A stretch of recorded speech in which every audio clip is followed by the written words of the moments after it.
नमस्कार, जोहार। धुमकुड़िया में आप सभी का स्वागत है। अखबारों से के आज की श्रृंखला में हम लोग कई महत्वपूर्ण खबरों को देखेंगे। जैसे कल क्या हुआ छात्र और सरकार की वार्ता में, वर्तमान में कैसी स्थिति है, जांच कहां आगे बढ़ी, ईडी की एंट्री हो चुकी है और आज 10 अगस्त को झारखंड के युवाओं ने अपने मांगों के लिए विधानसभा घेराव का प्लान बनाया है। अपनी आवाज़ जरूर उठाइए। ये भ्रष्टाचार के खिलाफ एक मुहिम है और हर किसी की भागीदारी बहुत ज़रूरी है।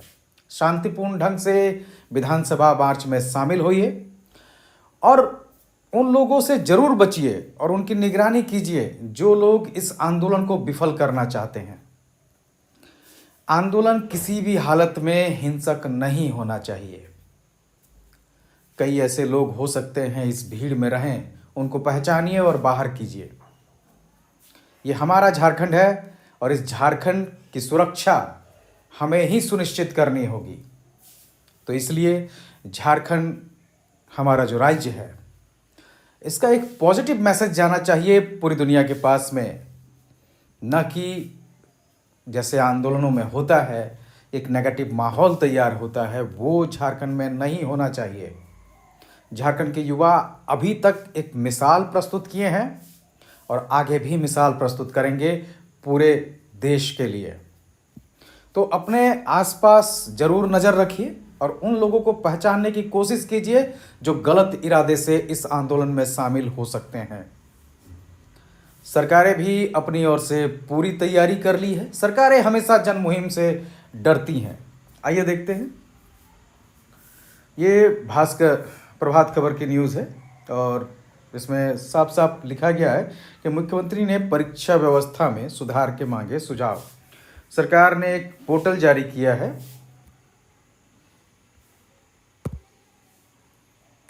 ये पोर्टल आपका जो है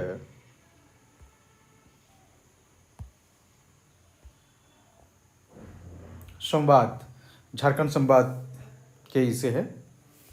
उसके अलावा फ्रंट पेज पे ही है कि सरकार 14वीं जेपीएससी पीटी और बैकलॉग परीक्षा रद्द करने और ईडी से जांच पर राजी। 14वीं जेपीएससी पीटी बैकलॉग परीक्षा दोनों, ये तो स्वतः सरकार को रद्द कर देनी चाहिए थी। इसके लिए इतना बड़ा आंदोलन का जरूरत क्यों है? जब उसमें भ्रष्टाचार और अनियमितताएं पाई गई तो फिर इसमें इतने बड़े आंदोलन की जरूरत ही क्या थी? दूसरा न्यूज जस्ट उसके बगल में है कि जेपीएससी के तीनों सदस्यों का इस्तीफा। 3 सदस्य आप जानते ही हैं, डॉक्टर अनिमा हंसदा, अजिता भट्टाचार्य मैम, उसके अलावा जो है आपके डॉक्टर जमाल अहमद। इन तीनों का इस्तीफा कल राज्यपाल ने मंजूर कर लिया क्योंकि इन पर आगे जो सीआईडी है वो पूछताछ करने वाली है।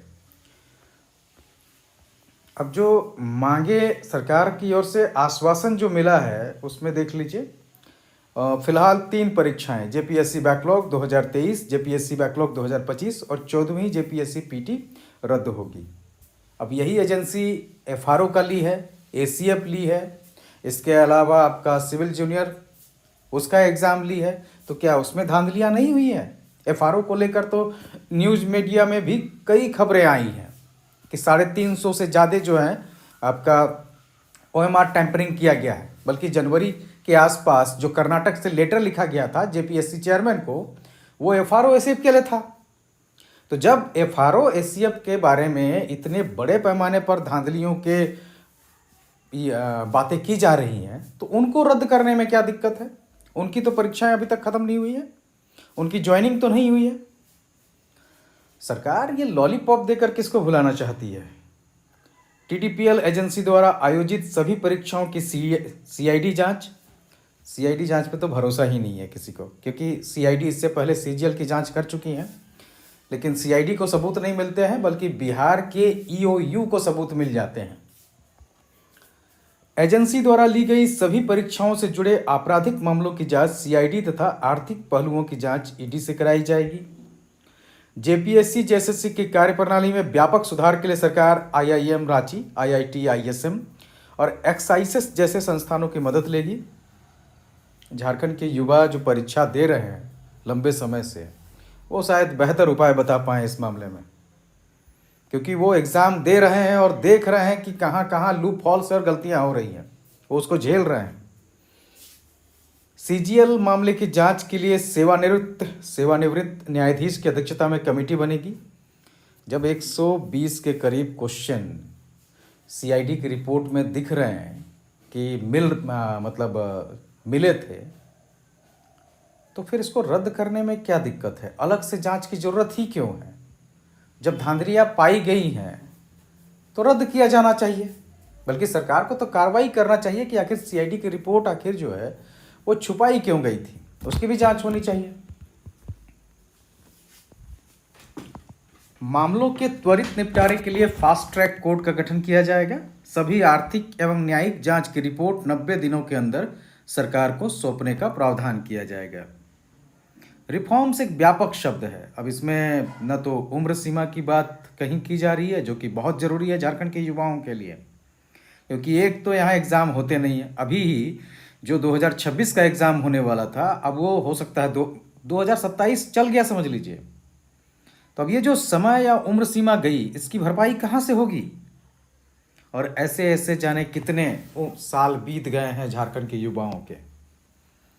उम्र सीमा की मांग तो बिल्कुल जायज़ है और सरकार को ये देना ही चाहिए। अधिकतम उम्र सीमा 40 करनी चाहिए या 42।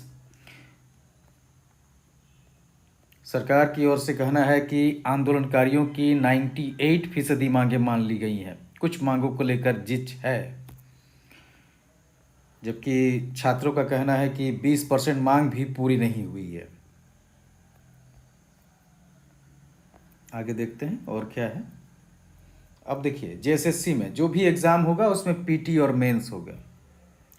इस सरकार के साथ अजीब विडंबना है कि इसने खुद पीटी मेंस का दो एग्ज़ाम होने की जो प्रक्रिया है उसको ख़त्म करके एक एग्ज़ाम लेकर आई थी, ताकि जल्दी एग्ज़ाम कराएंगे, और जल्दी के चक्कर में एग्ज़ाम काफ़ी लंबे समय तक रुके रहे। अब फिर उसी पुरानी प्रक्रिया को, जो इससे पहले थी रघुवर दास की सरकार या उससे पहले की सरकारों में, पीटी और मेंस, उसको फिर से जेएसएससी में एंट्री कर रही है। तो जब आपको यही करना था तो आप सुधार के नाम पर कभी इधर और कभी उधर करने से क्या होगा? देवेंद्र दा जो भूख हड़ताल में बैठे हुए हैं, उनसे कल जो प्रतिनिधिमंडल के मंत्रियों ने बातचीत की है और उन्होंने स्पष्ट कर दिया है कि मांगे जब तक मानी नहीं जाएंगी तब तक उनका भूख हड़ताल जारी रहेगा। मुख्यमंत्री ने परीक्षा व्यवस्था में सुधार के लिए सुझाव मांगे और इसके लिए एक पोर्टल बनाया गया है, संवाद झारखंड.gov.in। जब मामलों को देर करना हो, लेट करना हो, तो आप या तो कमेटी बना दीजिए, पोर्टल खोल दीजिए, दुनिया भर से सुझाव लीजिए, पूरे विश्व के विशेषज्ञों को बुला लीजिए, क्या दिक्कत है? ये मुद्दे कोई नए नहीं हैं, ये सरकार को समझना होगा। वहीं दूसरी ओर प्रतिनिधिमंडल के जो मंत्री हैं सुदीप्त कुमार सोनू जी, उनका कहना है कि सरकार ने मान ली वाजिब मांगे, अब आंदोलन खत्म करे सरकार। छात्र, यह आंदोलन किसी एक मुद्दे के लिए अचानक शुरू नहीं हुआ है, न ये किसी एक दिन शुरुआत हुई है। लंबे जो भ्रष्टाचार के मामले सह रहे हैं झारखंड के छात्र, उसका ही प्रतिफल है। रिफॉर्म की मांग मानी, रिफॉर्म में उम्र सीमा को लेकर छूट की बात तो मानी ही नहीं गई, और बाकी तो रिफॉर्म हो ही गया। तीनों सदस्य आपके इस्तीफा दे चुके हैं, अध्यक्ष का इस्तीफा हो चुका है, जो पुराने कर्मचारी 10 साल से जमे हुए थे वो बाहर हो चुके हैं। अब सिर्फ ट्रांसपेरेंसी को लेकर नियम संगत तरीके से एग्जाम लेने की बात है। वहीं दूसरी ओर जो सदस्य रहे डॉक्टर जमाल अहमद, उन्होंने जेपीएससी विवाद के घटनाक्रम से व्यथित होकर एक खुला पत्र भी जारी किया है। वैसे 15 नंबर मार्क्स देने, 35 मार्क्स देने में भी इनका नाम रहा है इंटरव्यू में।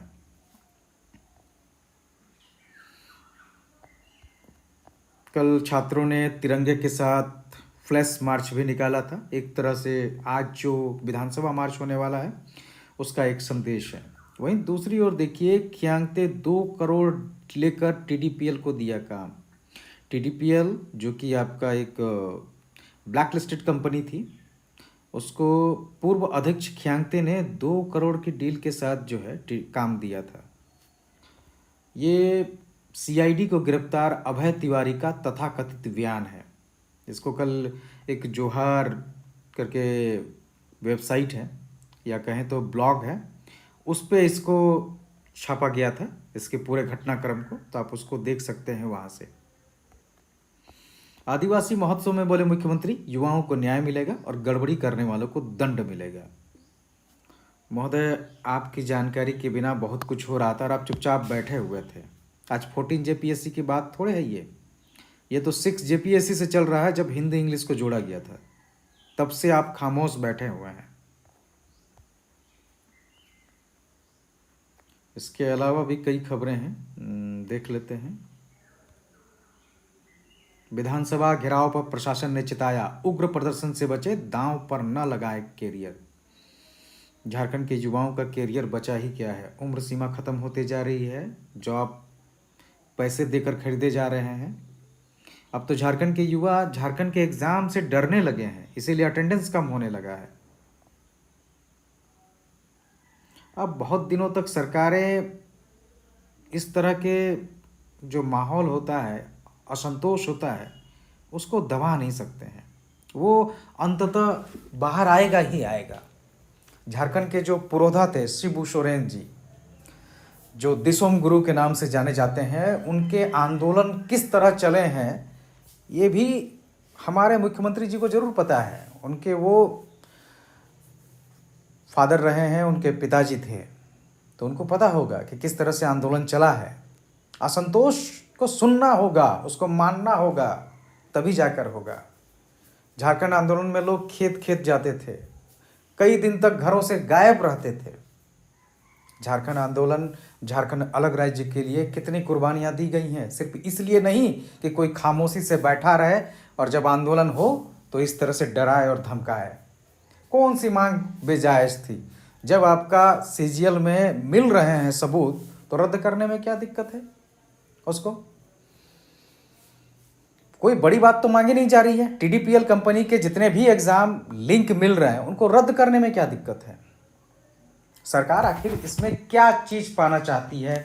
टीडीपीएल के एग्जामों को बनाए रखकर या सीजीएल को बनाए रखकर या उम्र सीमा नहीं देकर आखिर किसका भला करना चाहती है? यह भी स्पष्ट करना चाहिए। सरकार को ये बात स्पष्ट रूप से पूरी जनता के पास रखना चाहिए कि आखिर वो क्यों इन मांगों को नहीं मान रही है।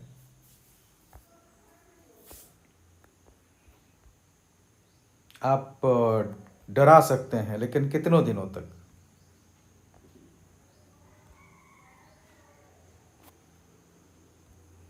तो ये खबरें आपका जो है, बाकी कल आदिवासी महोत्सव था तो धूमधाम से वो मनाया गया।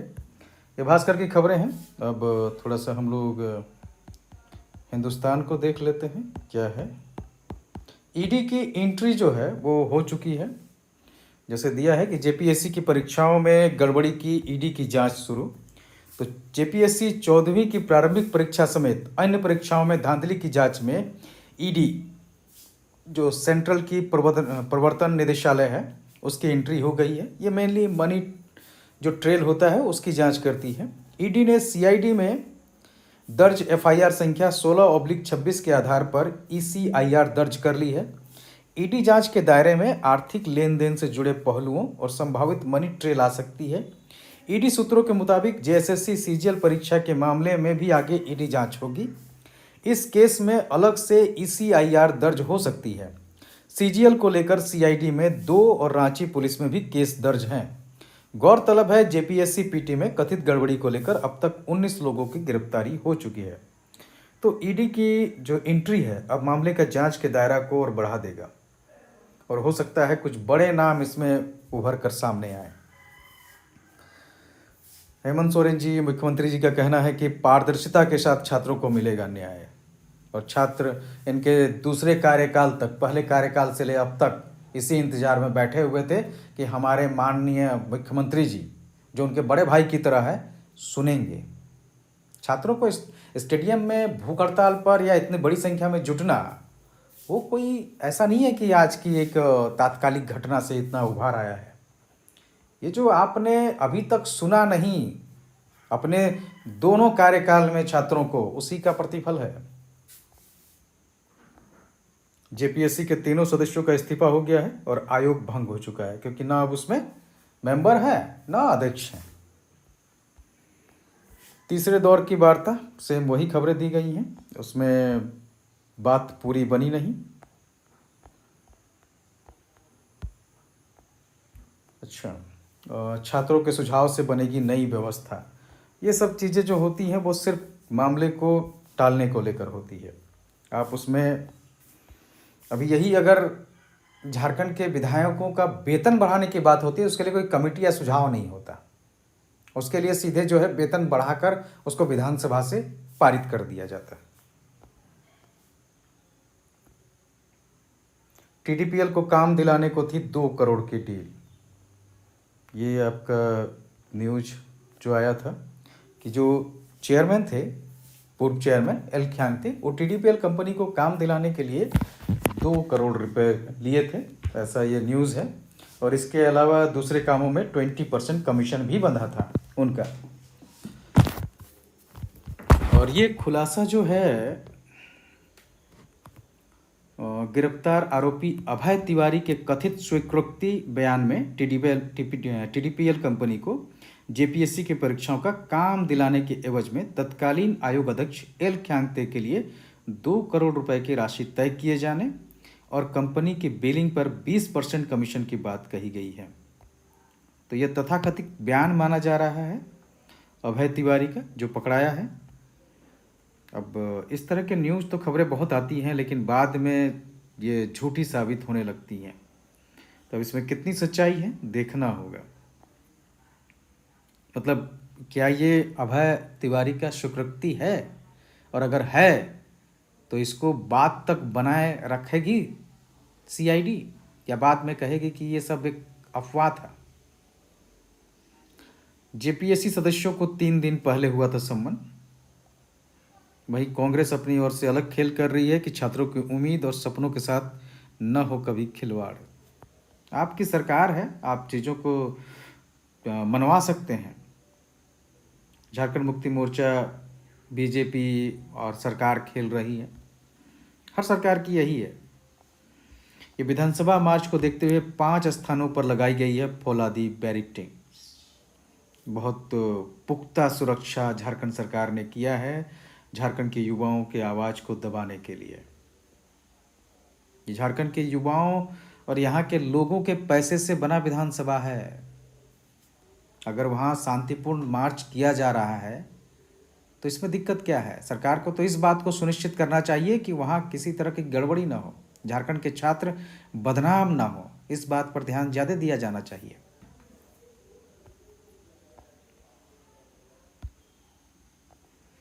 सरकार और छात्रों में वार्ता के बाद भी विवाद बरकरार। छात्रों के 98% मांगों पर सरकार का कहना है कि छात्रों के 98% मांगों पर सरकार सहमत है। रद्द नहीं होगी सीजीएल परीक्षा। छात्र बोले राज्य सरकार भ्रम फैला रही है, हमारी 20% मांगे भी स्वीकार नहीं हुई है। जब आपका APA, ACF, FRO, ACF, CGL, उम्र सीमा की मांग, ऐसे कई महत्वपूर्ण मांग जब पूरी नहीं हुई है तो सही बात है, आप सिर्फ 3 एग्जाम को रद्द करके क्या दिखाना चाहते हैं? छात्रों का कहना है कि मांग पूरी होने तक आंदोलन जारी रहेगा।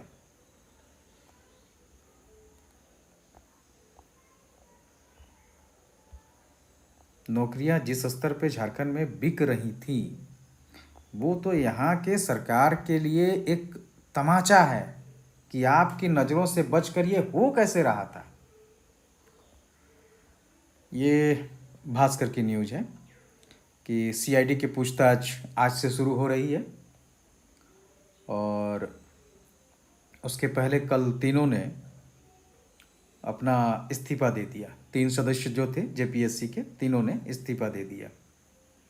आज अजिता भट्टाचार्य मैम, जो कि झारखंड मुक्ति मोर्चा के कद्दावर नेता हैं, उनकी पत्नी है, आपको पता ही होगा, उनकी पूछताछ होगी। अनीमा हंसदा, इनकी 11 अगस्त को होगी, और जमाल अहमद को 12 अगस्त को। तो इन तीनों की पूछताछ अभी लगातार होगी। सरकार, सारी खबरें वही हैं, इसमें।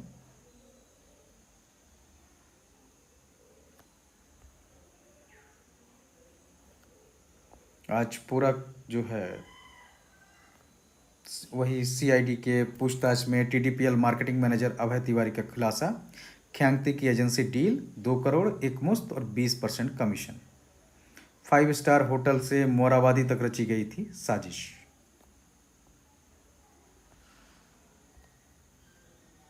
तो ये पूरा एक नेक्सस तैयार कर लिया गया था झारखंड के युवाओं के भविष्य को बर्बाद करने के लिए। बल्कि इसके पीछे की जो ये है परीक्षाएं हुई हैं उनकी भी जांच बहुत ज़रूरी है, क्योंकि ये अचानक नहीं होता है। वहीं दूसरी ओर एक्सक्लूसिव ये भी है कि टीडीपीएल को काम बिना टेंडर के सिर्फ नॉमिनेशन के आधार पर दे दिया गया था और टीडीपीएल के आवासीय परिसर में परीक्षा दे चुके अभ्यर्थियों की आंसर सीट रखी जाती थी मेंस की।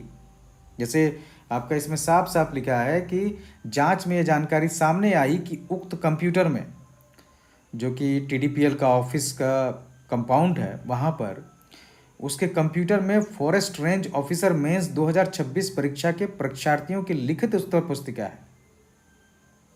मतलब जहाँ उसका आवास था, जहाँ टीडीपीएल का लालपुर वर्धमान कंपाउंड में आवासीय परिसर है, वहाँ पर मेंस की कॉपियाँ मिली हैं। तो ये बहुत ही संगीन मामला है। आखिर इस 3 एग्जाम को रद्द करके क्या है, एफआरओ एसीएफ क्यों ना रद्द करे सरकार इन सब के बाद में। टीडीपीएल के एक अन्य कर्मी प्रदीप कुमार सिंह ने सीआईडी को बताया एक कंपनी के स्टाफ मोहम्मद उस्मान और मोहम्मद एबाद द्वारा वहां लाया गया था। और इस संबंध में श्वेता गुप्ता, जो कि उप परीक्षा नियंत्रक रही हैं, जिनको गिरफ्तार सबसे पहले किया गया था, उनका कहना था कि परीक्षा संबंधित कोई भी दस्तावेज बाहर भेजने की अनुमति नहीं है जेपीएससी से बाहर, लेकिन टीडीपीएल के कर्मी उसे अपने आवासीय परिसर में रखते थे। किसकी अनुमति से ये होता था? इवन रिजल्ट से 1 महीने पहले श्वेता गुप्ता ने मोहम्मद उस्मान को व्हाट्सएप पर आंसर की भेजी थी 14 जेपीएससी का। ये जांच चूंकि 14 जेपीएससी के आसपास घूम रहा है, ये झारखंड के छात्रों का दुर्भाग्य है, क्योंकि जितनी परीक्षाएं हैं सबकी जांच होनी चाहिए थी और 15 दिन से ये सिर्फ जेपीएससी 14 जेपीएससी पर घूम रहा है। ये टीडीपीएल कंपनी के भ्रष्टाचार पर केंद्रित होना चाहिए, ना कि 14 जेपीएससी पर कितना भ्रष्टाचार हुआ है उस पर।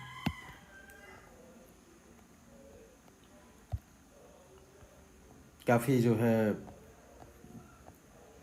झारखंड जब से बना है तब से इसका भविष्य अंधकार में ही चल रहा है। पार्टियां चाहे किसी की भी रही, सरकार किसी भी की रही हो, बस सरकार छात्रों को, यहाँ के लोगों को बरगलाने में ज़्यादा ध्यान रखी है। सुधार की गुंजाइश ना के बराबर। क्या आपको पता है 26 साल में किसी सरकार ने झारखंड के नीतिगत बदलाव के कोई महत्वपूर्ण फैसले लिए हों? अगर आपको पता है तो आप कमेंट करके बता सकते हैं। क्या आपको ये जानकारी है कि 2000 जब झारखंड बना उससे पहले झारखंड आंदोलन की जो मांगे थी या झारखंड जिस लिए बनाया जा रहा था, क्या उनमें से कोई उद्देश्य पूरा हुआ है? तो कमेंट कीजिए। झारखंड बनाने का उद्देश्य सिर्फ यहाँ लोकल पार्टी को सत्ता देना नहीं था, बल्कि यहाँ के लोगों के लिए सरकार बनाना था। बिरसा सेवा दल जैसे आंदोलनकारी पार्टियां जो 1970-80 के दशक में काफ़ी महत्वपूर्ण तौर पर यहाँ के लोगों को नौकरियां दिलाने के नाम पर लड़ रही थी, ये कोई आज की बात नहीं है। लेकिन आज हर एग्ज़ाम में देखिए झारखंड के बाहर के लोग यहाँ बड़ी पैमाने पर एंट्री कर रहे हैं। कैसे? आखिर उनको रोकने के लिए सरकार के पास क्या उपाय हैं और वो विफल क्यों हो रही है? झारखंड का कोयला हो, झारखंड का खनिज संसाधन, सब कुछ बाहर के लोगों के लिए यूज हो रहा है। यहाँ के लोग क्या सिर्फ और सिर्फ भूखे मरने के लिए हैं? झारखंड देश के गरीब राज्यों में से एक है। पिछले 25 साल झारखंड बनने के बावजूद झारखंड में राजनीतिक अनिश्चितताएं काफ़ी प्रबल रही हैं, या फिर झारखंड में जो है यहाँ के लोगों की आवाज़ सुनी नहीं गई है। अगर हम लोग 26 साल में आंदोलनों का दौर देखें तो शायद उसकी लिस्ट बहुत लंबी होगी। कौन सा ऐसा विधानसभा सत्र नहीं चला है जिसमें जेपीएससी का मुद्दा उठा नहीं है? किसको नहीं पता है? 26 साल में आप 1 साल बता दीजिए जिसमें विधानसभा सत्र में जेपीएससी का मुद्दा ना उठा हो। अपनी आवाज़ को उठाइए, क्योंकि यह मौका है एक सुधार के लिए। और ये सिर्फ इसलिए नहीं है कि आपको हक और अधिकार मिलेगा, बल्कि इसके द्वारा झारखंड के भविष्य का एक मार्ग तैयार होगा। झारखंड में जो पार्टियां हैं, जो सरकारें हैं, जिनको लगता है कि नहीं हमको बस वोट लेना है और वोट लेने के लिए हम 2,500 दे देंगे और उसके बाद आ जाएंगे, उसके बाद कुछ नहीं करना है, उनके लिए एक सबक होगा। धन्यवाद।